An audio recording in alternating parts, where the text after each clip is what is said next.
Et 7h52 sur Europe 1, l'édito politique sur Europe 1 avec Le Figaro. Bonjour Alexis Brézet. Bonjour Dimitri, bonjour à tous. Samedi, Emmanuel Macron a passé 14 heures au Salon de l'Agriculture. Aujourd'hui, c'est au tour d'Elisabeth Borne. Et cette semaine, la quasi-totalité des responsables politiques nationaux vont s'y succéder. Finalement, Alexis, ça rime à quoi tout ça? Est-ce que c'est pas un peu exagéré ce tropisme pour le Salon de l'Agriculture? Et c'est vrai qu'il y a quelque chose de curieux dans cette passion agricole subite qui, tous les ans, à date fixe, s'empare de nos hommes politiques. Ils peuvent être de droite, de centre, de gauche. Tous les années, c'est pareil. Ils chaussent leurs plus belles bottes en caoutchouc, enfin moralement s'entend, se réveillent aux aurores et défilent en rang serré pour chanter la beauté des herbages normands, la noblesse de la Beauce ou le charme des collines du Lauragais. Mais surtout, il y a les vaches. Les vaches dont ils doivent savoir flatter la croupe en connaisseurs et évaluer la mamelle avec l'œil du maquignon.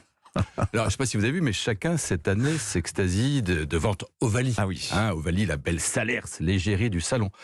Vous aurez remarqué, d'ailleurs, qu'on ne dit plus mascotte, mais on dit égérie. Ah oui, tiens, c'est vrai. Ah oui, c'est vrai. Comme pour les créateurs de mode et les poètes. Ah, Ovalie, les reflets subtils de sa robe à cajou, ses cornes fines en forme de lyre, son œil ourlé de longs cils empli, sinon d'intelligence, du moins d'une grande bonté. On ne la louera jamais assez. Car soudain, ça aussi vous l'aurez vu, il est recommandé de célébrer les races à viande. Il faut vanter les saveurs persillées de la belle charolaise, la finesse de la limousine, la puissance de la blonde d'Aquitaine, la subtilité de la Gasconne. Pendant 10 jours, il n'est plus question de vegan ou d'antispécistes. Ministres et députés rivalisent d'ardeur pour chanter les vertus de l'entrecôte ou du paleron. Je sens que ça vous met en verve, ce salon de l'agriculture, Alexis. Bon, c'est aussi l'occasion, reconnaissons-le, pour nos élus de faire passer quelques messages politiques. Oui, bien sûr. Le salon, c'est un décor flatteur, un fond de scène idéal pour que chacun espère mettre à profit. Cette année, année de la réforme des retraites, Emmanuel Macron y est allé de bon cœur. Disons-le, il en a fait des kilos en imposant d'un côté le valeureux paysan aux mains calleuses, dur à la tâche, qui sait que la terre est basse et ce qu'est le labeur vraiment pénible, et de l'autre côté le bobo des villes à trottinette, accro au télétravail, qui chouine contre le recul de l'âge de départ à la retraite. Vous l'avez entendu, notre président ? Qu'est-ce qu'il dit ? Quand vous parlez à un éleveur qui ne sait pas, lui, ce qu'est un jour férié, il sait que la réforme est juste.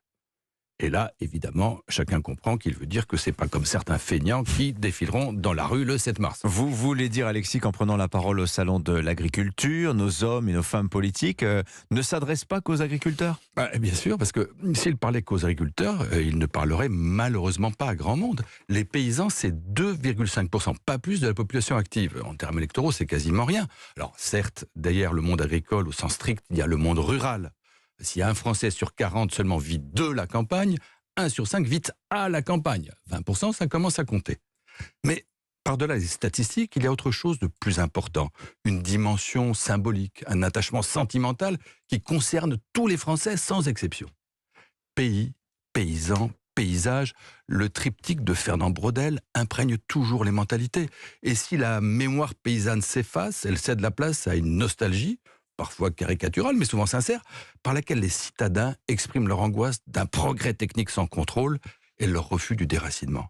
Alors évidemment, on est loin de la Start-up Nation d'Emmanuel Macron, beaucoup plus proche de Jacques Chardon, si cher à François Mitterrand.